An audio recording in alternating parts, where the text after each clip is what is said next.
چونٹی اور ہاتھی۔ محبس دو ٹیموں کے درمیان کھیلے جانے والا کھیل ہے۔ ایک ٹیم کمبل کے نیچے اپنے ہاتھوں کو رکھتی ہے، ٹیم کے ساتھیوں کی ہتھیلیوں میں ایک انگوٹھی کو چھپاتی ہے، پھر وہ دوسری ٹیم کو اپنی مٹھی دکھاتے ہیں۔ دوسری ٹیم کو اندازہ لگانا ہوتا ہے کہ انگوٹھی کس ہاتھ میں چھپی ہوئی ہے۔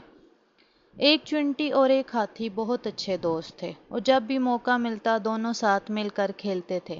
مسئلہ یہ تھا کہ ہاتھی کے والد بہت سخت قسم کے تھے اور انہیں ہوم ورک کرنے یا اس کی والدہ کو چھوٹے چھوٹے کام میں مدد کی ضرورت ہونے کے وقت اپنے بیٹے کا کھیلنا بالکل پسند نہیں تھا، اور انہیں پسند نہیں تھا کہ ان کا بیٹا اپنے دوست چونٹی کے ساتھ کھیلے، جبکہ اسے دوسرے ہاتھیوں کے ساتھ کھیلنے پر ناز ہونا چاہیے۔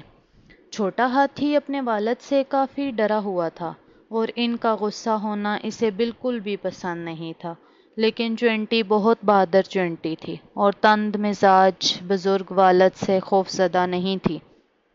ایک دن دونوں دوست محبس کا کھیل کھیل رہے تھے کہ تبھی انہیں غصے میں بھرے ہوئے والد کے آنے کی آہٹ سنائی دی۔ زمین دھمک سے ہل رہی تھی اور وہ درختوں کو توڑتا پھوڑتا آ رہا تھا۔ ارے نہیں، یہ میرے والد ہیں، نوجوان ہاتھی چلایا۔ اس کے چہرے پر خوف چھا گیا۔ میں کیا کر سکتا ہوں؟ چھوٹی چونٹی نے اپنی چھاتی پھیلائی اور اپنے پورے قد سے کھڑی ہو گئی۔ فکر نہ کرو میرے دوست، تم میرے پیچھے چھپ سکتے ہو اور تمہارے والد تمہیں تلاش نہیں کر سکیں گے۔